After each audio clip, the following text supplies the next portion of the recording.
Good evening, everyone, and welcome to another session of the Beyond Access series. My name is Jose, and I'm going to be your host this evening. We're excited that today we're going to start a new three-part series on the foundations of special education, and our partner for this three-part series will be IncludeNYC.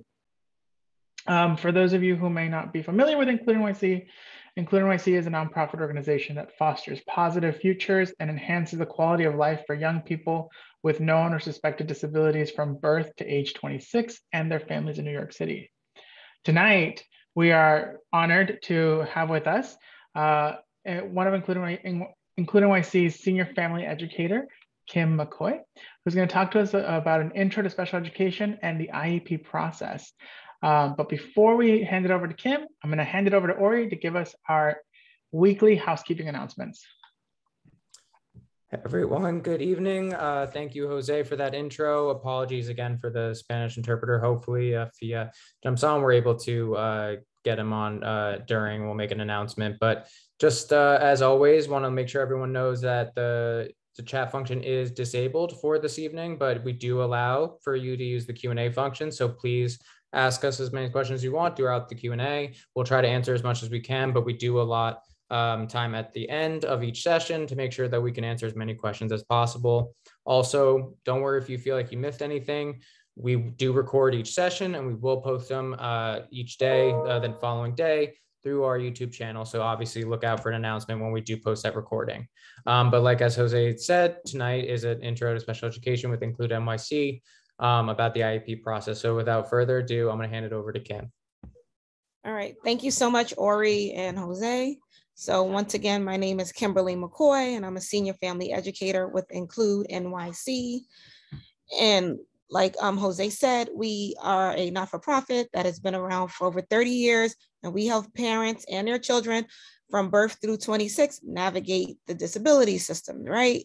So we do this through our helpline. We do this through training and workshops, youth engagement and youth programs, and news information and events. So the helpline is always open and available. So should you have any questions, please reach out. If you don't get them here, I'm going to try to get to as many questions as we can. But normally we can get an educator to answer your question within about 24 hours to 48. So once again, so this is the, I'd like to mention that for Intro to Special Education, this is one of a three-part series taking place this month. The other two are Understanding Your Child's IEP on May 17th and Preparing for the IEP meeting on May 24th, and both will be at 7 p.m. At the end of this one, we just want to make sure that you have an idea and understand the special education process in New York City, including timelines and referrals, the evaluation process, services and various placements, and know the rights of your parents. So, what is special education? It's important to just keep in mind that special education services are established through an IEP, and that will be an individualized educational program. And special education can be provided in any setting. So it could be the school setting, it could be at home, it can be at a daycare, but it can be provided at any setting. And that's what I really want you to be able to take away from this. Special education is not a place. It is services that are established through an IEP. So what are your child's rights? Well, the Individuals with Disabilities Education Act, also known as the IDEA, we will use that a lot throughout this training. It's the special education rights, processes, and services that are established under this groundbreaking special education federal law, which was signed in 1997. Among the rights guaranteed under IDEA are your child's right to a free and appropriate public education. I'd like to stress the word is appropriate. We'd all want to make sure that our child had the best education, but it's to make sure that their education is appropriate for them. Appropriate is whatever is suitable or fitting for your child. So you want the educational program that is appropriate for your child, for what your child needs to learn and to make meaningful progress. Your child also has the right to be educated in the least restrictive environment, and that's LRE. So students with disabilities have the right to be educated with their non-disabled peers to the maximum extent possible. But remember, LRE looks different for each child, right? So when you think of LRE, you want to think of it as levels of support that your child will need in their early childhood program, right? So it can start from early intervention, which is CPSE, It can start from CPSE, which is Committee for Preschool Special Education. So that's for children 3 through 5. And it can also go from 5 through 21. And that's when they're at school age, right? So, but the goal here is to ensure that your child has the appropriate services to help them succeed. So it may be appropriate for your child to get services in an integrated setting. So if it was integrated, that would be 2 teachers, right? 1 special education teacher, 1 general education teacher, and then the class would also be integrated. 40% of the children might have IEPs, 60% would be general education students. So that would be an integrated setting. But the least restrictive environment may also be that your child is in a general education class and just receives related services such as speech or physical therapy. Or it could mean for least restrictive for your child might be in a smaller setting of 8 students or 12 students. But the least restrictive environment looks different for each child. And we just want you to always keep that in mind. And, and furthermore, for children to receive special education, like we said, they need an IEP, an individualized education program. And that's also mandated by the IDEA. So what are some support services before special education? Well, in the past, students would struggle quite a while until they reach about the 3rd grade without knowing how to read. And then the student would be referred for special education services, but it's not like that anymore. Schools are required to provide interventions if a child is having trouble. And some of these interventions might be called response to intervention, which simply put is a framework where they're implementing proactive, data-driven decision-making, right? And the point of this is just to provide teachers with better, more timely information about students in order to improve their learning and performance. Another intervention might be PBIS, which is Positive Behavioral Intervention and Supports. And then there's also the multi-tiered system of supports, also known as MTSS, right? And that's a framework that many schools are using to give targeted support to struggling students.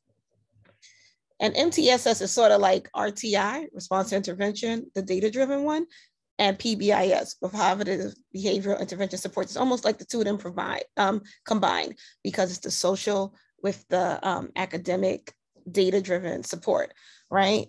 But the point is, don't wait. If you think your child is not learning at the usual space, ask the school what kind of support and interventions can be provided. You can also ask to have your child evaluated for special education services. The ones that I just mentioned are the ones that the school would implement when they're recognizing, you know what, Timmy isn't doing what we would expect. He's not sort of hitting the goals where we would expect him to hit. They would start to do these things. But you could also mention this too. If you notice that these things aren't happening, you can also mention it. And they don't have to go through these things. Once again, you can have your child evaluated. You can ask to have them evaluated for special education services. So what is Section 504? Well, not all students with disabilities need an IEP, the Individualized Education Program. So this slide here is talking about the 504 accommodation form. A 504 may provide sufficient support if a student simply needs an accommodation based on a diagnosis of a disability, like a child that has asthma and needs an action plan in case his asthma flares up. A child with the diagnosis of ADHD, right? they might be, it might be that they just need extended time, and that's when they're testing, and that could be filled out by a doctor. The diagnosis is filed, and then the 504 does not require a DOE evaluation. That would just be you taking the paperwork to the doctor writing down what the diagnosis is, what the child's accommodations are, and submitting it to the school. But if children that need more than simple accommodations, like services and programs, they're usually better off with an IEP. So these are the steps to special education. So in cases where the 504 does not offer enough support, the steps of special education must be followed, right? So identification, that's simply someone, either a parent, school personnel, observe the child and suspect that they may have a disability. So the fact that you as a parent might have even noticed it or the teacher mentions it to you, that's the identification right there, right? Once a child has been identified, we move on to 2, a referral or an evaluation should be made. And this starts the process and timeline. Evaluations and other information is collected. Evaluations can be done by the DOE, the school, or privately. Sometimes there's information from private and public school sources. In general, the more comprehensive the information is, the better understanding the IEP team would have.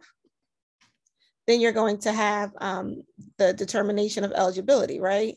And so that would be the conference, right? That's a planning conference. They'll hold it to review the evaluations, discuss their school performance, and determine if the child has a disability and requires special education services. So that would be your meeting, right?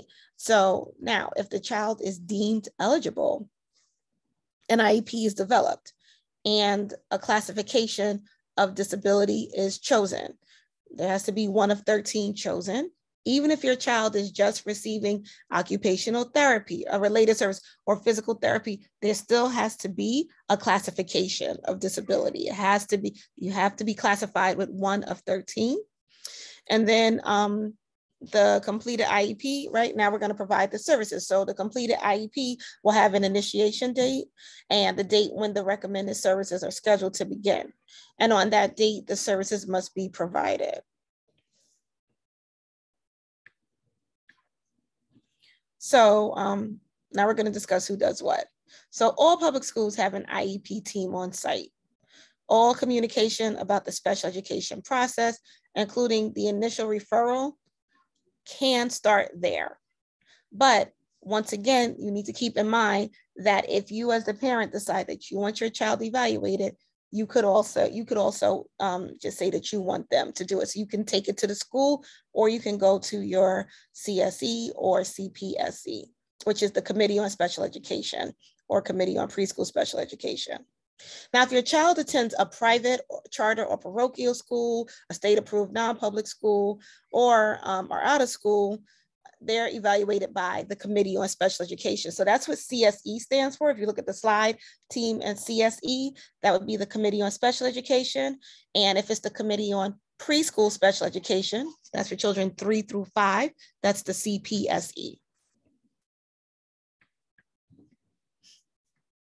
So the initial evaluation. So a moment ago, we spoke about identification. If there's a suspicion that a child may have a disability, the next step is referral for evaluation. The IEP team will conduct a social history if the parent, with the parent to get the background of the child's early life, and additional information will be gathered in preparation for the IEP meeting. Comprehensive information about the student must be available in order to determine if a child has a disability. The more that they know about your child, the more they can make sure to support them. So you definitely want to answer these questions and be available when they ask them.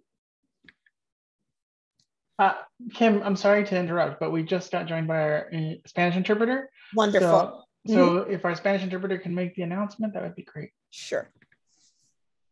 Allow me one moment, please. I'm trying to connect to the Spanish line. I apologize. No worries. Thank you for everyone who has been patient with us for this.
Maybe we'll go one more slide, Kim, to give our interpreter a chance to hop on the Spanish line, then we'll pause again. So go back forward or? Yeah, let's do this initial evaluation slide. Okay, sure. So, all right. So once again, so we just spoke about identification before. If there is a suspicion that a child may have a disability, the next step is referral for evaluation. So the IEP team will conduct a social history with the parent to get the background on the child's early life, and additional information will be gathered in preparation for the IEP meeting. Comprehensive information about the student must be available in order to determine if a child has a disability. Like I said before, the more information that they have about the child, the better. So you want to make yourself available to answer any questions. This is especially important for early childhood, right? Like 3 through 5. It's really important because they're preschool. No, they haven't met teachers yet. But as they get to K1, 2 and on, the information still is important, but it wouldn't be quite as pressing as it would be with preschool. Thank you very much. I apologize. I'm connected now to the Spanish line. Hola, buenas tardes. Este anuncio va a estar en español.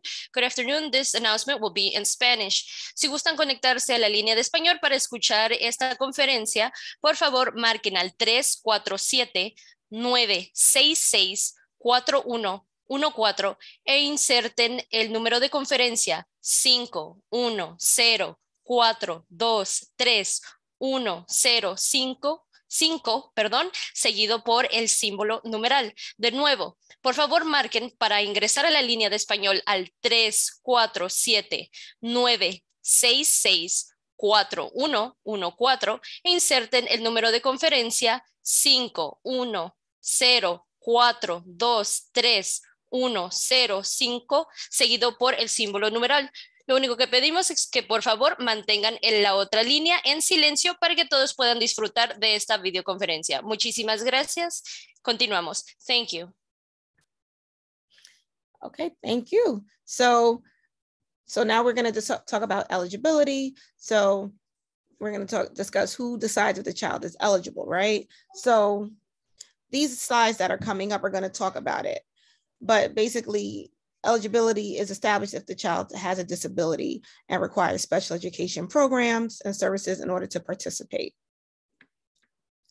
So the IEP team, decisions are made by the team that gathers to review the information and make decisions. And this meeting can be called a CSE meeting, an IEP meeting, or an educational planning conference.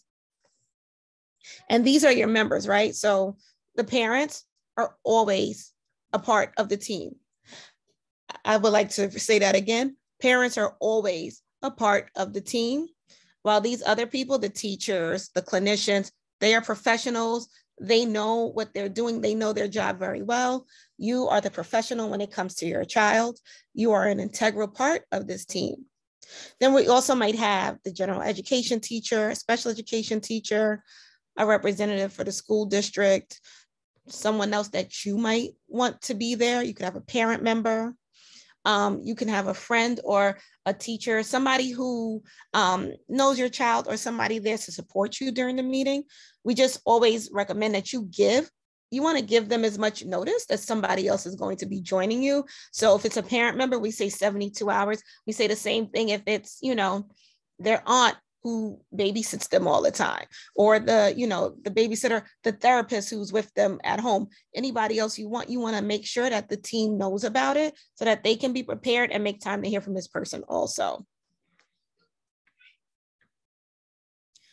But once again, parents are IEP team members, because we like you to keep in mind, you're not going to always have the same educators at the IEP team meeting, right? So Janelle might have a different first grade teacher from her second grade teacher, from her third grade teacher. But there's one person that is always the same. It is the parent. You are always the same. You will always be there, and you are your child's best advocate. And so with that in mind, you are integral team members. So you can make you have to participate in any of them, anything that concerns identification, evaluation, eligibility, the development of the IEP, and even the annual and the mandated 3-year reevaluation. On IEPs, there is a certain portion, there are portions throughout where they say parents' concerns. We always highly recommend that you voice your concerns or let them know what you're thinking about. And sometimes you might want to go in there having written things down to make sure you don't forget anything. And that's where it could be a good thing to have a friend or somebody else go in there with you while you have your meeting. So what's an individualized education program? For the rest of this, I'm going to call it an IEP, right? So once your child is found eligible for preschool special education services, their IEP will be developed. So here we have a description of what an IEP is. So it's legally binding. It's in writing. It describes the eligibility criteria by disability, your child's preset level of performance, your child's measurable annual goals, which should always be SMART goals, and it'll recommend services, accommodations, and more to meet your child's needs and goals, because it's what's appropriate for them, right? We want you to remember that special education is not a place or a class. Special education equals services. So services can include speech therapy, occupational therapy, physical therapy, busing, a paraprofessional, or a special education teacher support services teacher. So that would be SETS teacher. If it's a preschool child, it would be a special education itinerant teacher. But your child's instruction and services should be provided in the least restrictive environment to the greatest extent possible. And now we're going to discuss some special education services later in this training. But right now we're going to review how an IEP is developed and go over the sections. So these are some critical skills for effective participation.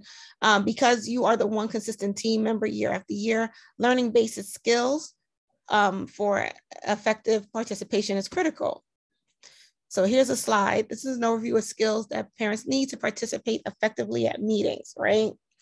You can always call a parent center before an IEP meeting to rehearse, organize your thoughts and goals.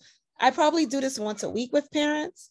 If there's something that you know that you want to make sure that you get in, if you're nervous about going in, you have questions, feel free to call us on the helpline. We can certainly help you through this. Also, having organized paperwork helps. It helps you take charge of your child's educational story. And you want to organize to advocate. So you really want to make sure that you keep things in order, the order that makes sense to you, right? But this is something that will help you for years to come. Special education is not a sprint, right? It's a marathon. This is something that's going to be going on for a long time. So you keep these things so that you have an idea and you can share this story with the people who are going to be helping your child learn throughout this system. So these are some of the special education services that your child could receive. Occupational therapy. So that's also known as OT. So that's working on fine motor skills such as writing, buttoning, using zippers, handwriting, using scissors, speech therapy, and that works on your child's expressive and receptive language skills. So not only how they speak, but also how they take in information and things that are being said to them, right? How do they process this information? That's the receptive part.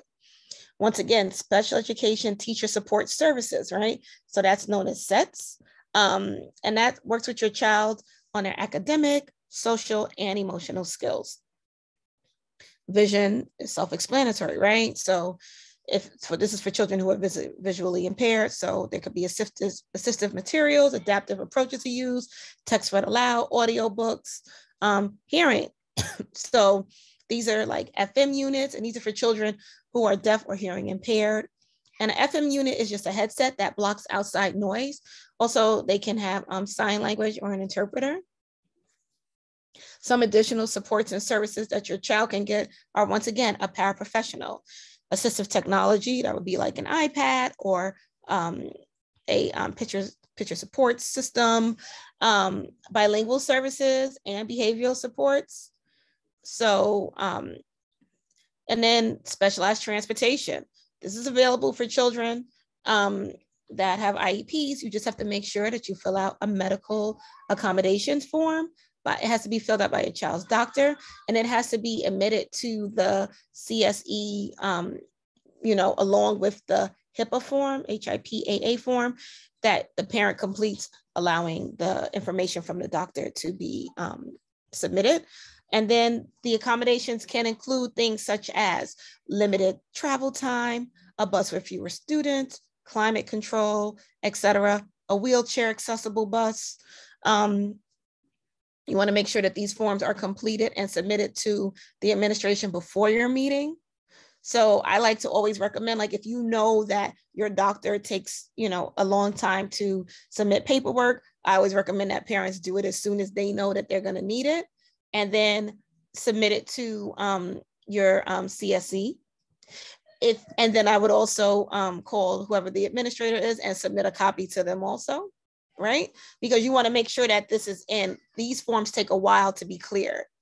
And also, if your child has medical needs, you want to make sure that any medical administration forms and documentation to support the need for nursing support or a health paraprofessional are submitted to your administrator also for approval. So these are some examples of the special education program and services your child can receive. So this is good because I like this slide because it shows us some of the different things of LRE, right? The least restrictive environment. So and if you look at it, if you think of it as think of it as this chart where general education is the top, that's the least restrictive environment a child could be in, right? And then the next level would be general education with related services, and then general education with a SETS teacher, right? The special education teacher support services, and then integrated co-teaching. And that's what we spoke about earlier. I had mentioned that. So integrated co-teaching, that would be a special education teacher and a general education teacher. The class would have no more than 40% students with IEPs. And the rest of the class would be general education students. And so that's a good, I actually taught that type of class before. That's a great class because it gives the children a lot of access to their general ed peers while also still receiving support from a special education teacher. Then there's also special class services. So that can be full-time or part-time. And then that can be in a community school. So a community school would be like your local zone school, which like a PS 206 or a PS 4 or something like that in your neighborhood. And then, but then if it's a special class and a special school, that would be a District 75 classroom. And District 75 has different settings, right? You could have a 12 students in a District 75 school. You can have an 811, you can have a 611, and you can have a 1214. And then as we become more restrictive, we have day and residential placement, and then we have home and hospital instruction. So you want to think of it in terms of, I like to think of it in terms of what's going to give my child the most access to their general education peers. And that would be the least restrictive environment. Okay. And, just keep in mind, there are many ways that parents can exercise their right to be involved. The special education process generates lots of paperwork. So it's important to read any letters or notices that come from a DOE office. And these letters and notices must be sent in order to let parents know what the DOE wishes to do or does not think is appropriate for your child. Parents have opportunities to make choices all the way. So whenever you're working on the special education process and need someone to bounce ideas off of, ask questions, or help you understand a notice or a letter from the DOE, please call us. You want to think about, like I said before, if you call the helpline, we could probably help you within 24 hours to 48 hours.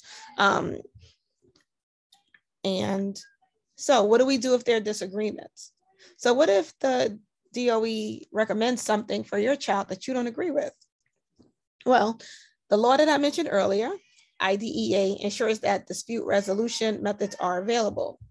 Parent centers can discuss the situation with you to help you determine the right steps to take. Sometimes it's as simple as asking for another meeting at the school. That's known as a reconvene, right? Other times, due process might be considered. But don't jump into a process that you don't understand. Instead, take a few days to discuss the situation with a knowledgeable, impartial expert. And that way you can make certain that you're taking steps that make sense and have a good chance of yielding the result you're looking for your child. So there's a big difference between mediation and impartial hearings. So we're going to compare the two here. Just remember, mediation allows the participants to discuss and work together to develop a mutually agreeable solution. Mediation is quicker than an impartial hearing. An impartial hearing can go months. Mediation can be anywhere from 2 weeks to maybe 2 months. It can go really quickly. I mean, it can go really fast. So that's another thing that's nice. Parties control the outcome. And if for some reason after mediation, you were not happy and you still felt like there was an impasse that you couldn't get through, you still could go the route of an impartial hearing. An impartial hearing, on the other hand, is a legal proceeding that takes time. It's an impartial hearing officer who presides over the parties, and they give the parents and both parties an opportunity to present witnesses and testimony. But the party, you do not, as a party, control the outcome. The impartial hearing officer does. So that's something else to keep in mind. And if you're unhappy with it, all you could do is appeal, which is additional legal action.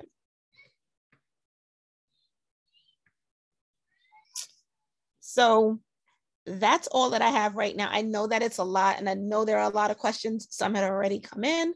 So I'm just going to leave this here, and I am going to give you guys an opportunity to ask and for me to answer some questions for you. All right, we do have some questions in the chat already, or in the Q&A. So if you have additional questions, now's your chance to type those into the Q&A, and we'll ask them to Kim. One of the questions in here is from a parent who's saying that they've already had their child's IEP meeting for the school year. Can they still have another IEP meeting or reconvene before the end of the school year? Or do they have to wait until next year? You can absolutely have a reconvene and have another meeting. You do not have to wait the entire year. If you call the helpline, we can walk you through the process. It's just a little bit lengthy to go over here, but we can absolutely walk you through that process. There's another a parent who's asking if you could kindly repeat the MTTS. Maybe they meant MTSS. It's MTSS, right? You know that, right? So actually it's MTSS, right? So that's multi-tiered services or supports. And so what that is remember before I was talking about response to intervention, which is RTI, right? And that's data-driven intervention where they are looking to see what your child can do. They take data and then they decide what marks are the child hitting, where are they missing, and what should we do? We start doing things based on the data to help them. MTSS is sort of like RTI, which is response to intervention, plus the social emotional aspect of it, which is sort of PBIS, which is positive behavioral interventions and supports, right? So it's not just the academic part and the data. They also are thinking about the whole child, right? So what kind of social emotional services are going to help the child? What kind of strategies can we put in place to help with behavior? What kind of things can we do to help the child with, self-esteem? So they start looking at the child as a whole, right? Because it's never just academics. And so the nice thing about MTSS is you're looking at the child as a whole. We're looking at their academically and we're looking at them socially, emotionally, and we're trying to come up with a plan that's going to help them improve. You don't always see it on the IEP. This is something that they do before the IEP. This is before you even get to the IEP process. They're already thinking of ways to sort of, mitigate and sort of, figure out where the child is, what kind of interventions could be helpful. That's what MTSS is. So there's another question here about, we know that part of the IEP process can have any number of evaluations, but what is how is the determination made regarding what disabilities a child can be evaluated for, or what evaluations a child might need? Who's making that decision? Okay, so as the parent, you can always ask for it. Typically, so if it's, think of it like this. When I used to teach, I was with a child for, 8 to 3, right? So you're with that child 8 to 3. So as a teacher, we might notice some things. You always need permission from the parent. So we might go to the parent and say, we noticed that, Jose has difficulty with reading. And, I've also noticed that sometimes I'll say things to him and he seems like he's taking the time to process. We've tried some of these things and I'm not seeing any support. I'm not seeing any improvement. So we're thinking that it might be good to get him evaluated. So in that right there, just from those two things right there, I would immediately want to do a special education one, right? So that would be testing that a psychoeducational evaluation that's going to be done. And then there will also be speech, because remember, speech could be receptive and expressive. It's not just what the child says, it's also how they take in information. But you as the parent might say, oh, well, I've noticed some things too. I've noticed that every time, he really struggles with writing and, you're saying he won't do it, but at home, when I try to get him to do it, it winds up being a fight and things aren't working. At which point I, as a teacher, might say, okay, well, you know what? I've noticed some things too. If children don't do things, normally it's because they can't. So why don't we check for occupational therapy also? So these determinations are made by the parent and the person who made the referral.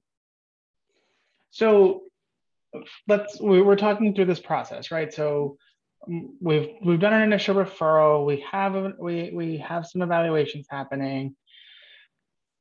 We get to the IEP meeting, and I don't agree with the results of the evaluation. Can I ask for my child to be reevaluated? Well, this is the thing. So if let's say that you went through the DOE, you want your child to be reevaluated, then I would not ever recommend that you get a child reevaluated by the DOE right then and there, because they just had the test. So another, Wyatt or another, Wispy, that's not going to give you the answers you want, but you could do additional evaluations, right? Maybe you need to do outside evaluations. Maybe we need to start, considering, more intensive evaluations, right? Because the DOE, they have done their evaluation. You could ask for more intense evaluations, but to ask them to repeat the same evaluations, I don't see how that would really help your child, right? Because they've already done their test. So you would, at that point, want to get something different. I agree with that 100%. And I think the point here is, it's not so much about what the result of the evaluation is being really open and communicative with your IEP team about what are the things you're noticing your child is struggling with, and getting to evaluations that get to the root cause of those things and how to support them. So like if you're saying, I'm not seeing results that will support my child's writing, and I'm seeing that my child has writing struggles, what else can we do to evaluate and to find supports, right? It's the what else do we need to do? Right. And that's exactly right. And that's the other thing you have to keep in mind, right? Because if you're thinking that, some people, some parents have an idea of where they think is going to be most appropriate for their child. But remember, it has to be appropriate for your child. So the testing that they have done is showing X, Y, and Z. So at that point, you would want to or reset, you would want to have them maybe get a different type of test. There's a question in here about how schools help parents apply for evaluation. So it's not an application, right? So do you want to talk a little bit about the initial referral? Sure. So, okay. So when a child is in kindergarten through, 12th grade, if a parent is asking for an evaluation, then that parent can go to the school, and speak to the teacher and the principal and let them know I'd like to get my child evaluated for special education services. The school might tell you, you know, okay, well, you know, we'll do some RTI, we'll do some MTSS, you know, because that's them trying to, you know, bolster that it's necessary. However, because you as the parent said that you want it, at that point, it has to go through. It's supposed to go through. So you can go to the teacher, you can go through the principal, you can go to your CSE, which is your Committee on Special Education, right? And you can write a letter to the Committee on Special Education and let them know, I would like to have my child evaluated for special education services. But that's actually going to the CSE like that is the way private schools, parochial schools, charter schools, that's the way that they go about it, right? We like those, I used to work at a charter school. That's the way we would do it. We would go directly to the CSE to go do it. But parents can do it. You can go through your teachers, you can go through your principal, you can go straight to your CSE. Here's an interesting question. Is there a specific time of year where you have to request special education or make an initial referral, or can I do it now even though it's the end of the school year? You can absolutely do it now. It does not need to be a special day. And actually you doing it now that it's the end of the school year is actually a really good idea, because now you have 60 days, right? So you can get everything in place by the time your child starts school in September. So that's a wonderful idea. Start it now. So here's another interesting question, and I think it's a little bit of a two-parter. So bear with me on this one, Kim. So if a child with an IEP goes to a non-public school and then decides to return to a public school later, will the IEP process need to be restarted from the beginning? And so the reason why I think this is a two-parter, right, is because we can talk about IEPs and IESPs, right? But then also, this is a good opportunity to talk about like annual reviews, triannuals, type of thing. Okay, so if a child, so when a child is in a private school, like Ori said, right, that's no longer an IEP, that's an IESP. So that's an individualized educational services program. Now if you're going back to the DOE, now you're going to get an IEP. So they're going to transfer the IESP and make it an IEP. They don't automatically just do new testing, right? Because the testing is already done. Like just the same way with an IEP, the child can get, the child is, you know, they're going based off of the reports and the cards and what the teacher's saying, what the specialists say when they got evaluated. They're doing the same thing with the IESP. It's just a different paper. So it's not gonna call for all new testing or anything like that just because they transfer, but they do need to transfer that IESP and make it an IEP. Oh, this one might put you on the spot a little bit, Kim. Okay. So, and this is an interesting question because of the premise. So does a child have to have a disability to have an IEP? And if so, what are those disabilities? And so the reason I think the premise is interesting, right, is that like many times you might not know that your child has a disability. You just might suspect it, right? So do you want to talk a little bit about that? Absolutely. So Ori is right. You oftentimes, so one thing that I discovered working in an ICT classroom was there was oftentimes children in general who weren't diagnosed, right? So that's a very common thing, like Ori just said. So you don't even know that your child has a disability. The evaluation that we discussed is going to determine what the disability is, because at the end of the day, your child cannot get an IEP unless they are classified with one of the 13 classifications. So it has to be like learning disabled, hearing impaired, speech and language disabled, emotional disability, other health impairment, vision, and intellectually disabled. Like we could go through this, but it's 13 of them. And you have to choose one of the 13. As a team, one of the 13, your child has to have a classification for that. If your child does not have a classification of one of those 13, then they will not receive services. So one of those 13, when you fall under there, those 13 have different diagnoses that fall under it. Is that clear? Was that okay, Ari? What do you think? Was like, what do you think, Ari? Was that like? It sounded clear to me. So okay, good. Just wanted to make sure. Okay. So here's an interesting one, and I even like hesitate asking it. Go ahead. Dyslexia. Okay. It's not one of those categories. Right. So how can I get my child support? What am I looking for? For dyslexia, there's a whole it's so funny. So I remember speaking to one of my friends who was a therapist, asking her about dyslexia. And one thing she explained to me was there are a bunch of tests that they take and then they rule out a lot of things. And then if you would never see a diagnosis of dyslexia, but what you would see is like math impairment, reading impairment, like it'll be a few of them. Like, when I've seen children who have dyslexia, and then what they would fall under either, learning impairment, or it will fall under OHI, other health impairment. And that classification, you have to choose one of the classifications, right? So it falls under one of those classifications. You as a parent make the decision with the team. We decide that it's going to be, let's say, OHI, and this is what it is. But as a parent, that is dyslexia. I always tell parents, I think of what it is. I think of the challenges. I always try to look at the challenges, and I try not to get hung up on the disability or the title. I really want to look at the challenges. So is your child struggling? That's what I want to make sure to address. You can call it whatever you want. Full disclosure, I have a son, he has ADHD and autism. You could have told me my child had woogity boop. I don't care.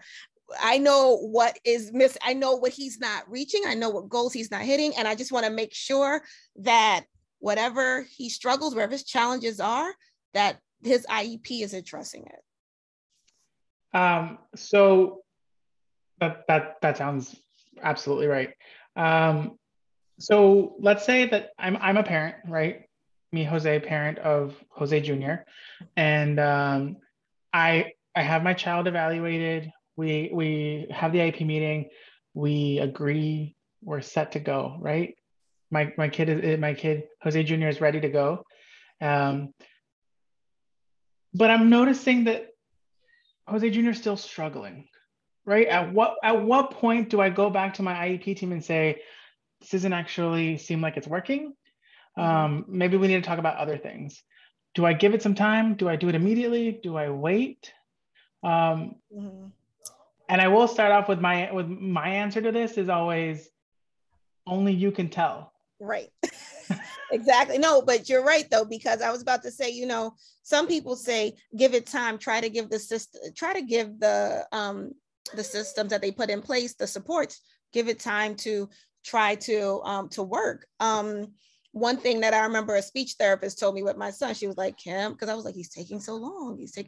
She goes, Kim's speech takes a long time, and she explained to me the process that it goes through to get a child to speak words. And it was like, oh, okay. So at the end of the day, you want to see support, but you want to see successes and you want to see growth. But what I will say is, just because I'm saying to maybe let the services that they're providing, sort of take effect, that doesn't mean that you can't mention it to the team. Because just the same way your IEP team is, you're a team with them, you're also a team with the teacher and the therapist who provide services to your child. So you can point these things out to them that you're seeing. Once again, you know your child best. You are the expert on your child. So you can tell them, this is what I'm seeing. I'm not seeing this. And let them tell you if it's too slow, if it's not moving fast enough. And then you guys as a group or, team can come up with, like you could say, okay, I trust this person. I'm going to stick with it. Or you might be like, you know what? I don't want to hear it. I want to see more. And then you go and push forward, but only you can tell. But I do recommend, like he said, like only you can tell. And I'm sorry I've been calling you Ori Jose. Don't worry about it. It's fine. I'll let Ori take some of the credit for it.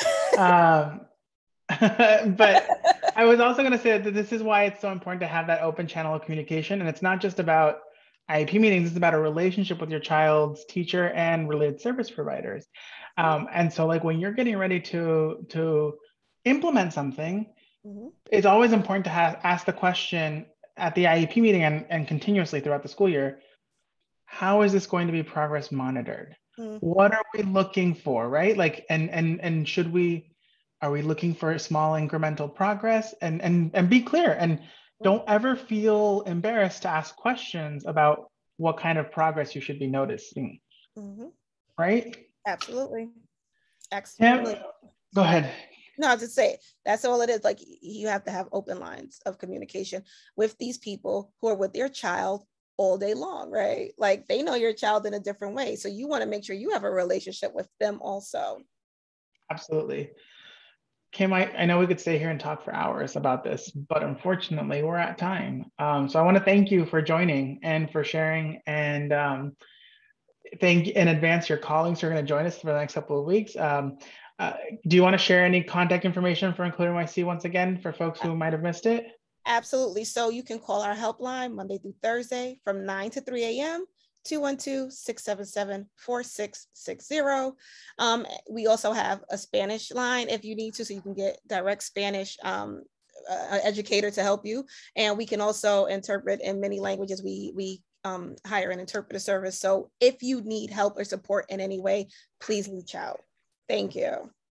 All right, folks, next week we'll back and we're going to be talking about understanding your child's IEP. We're going to explore the IEP, including its purpose and how it's developed. So if you want to know and kind of dissect what an IEP is, join us next week and bring a friend. Until then, have a great weekend, everyone. Thank you.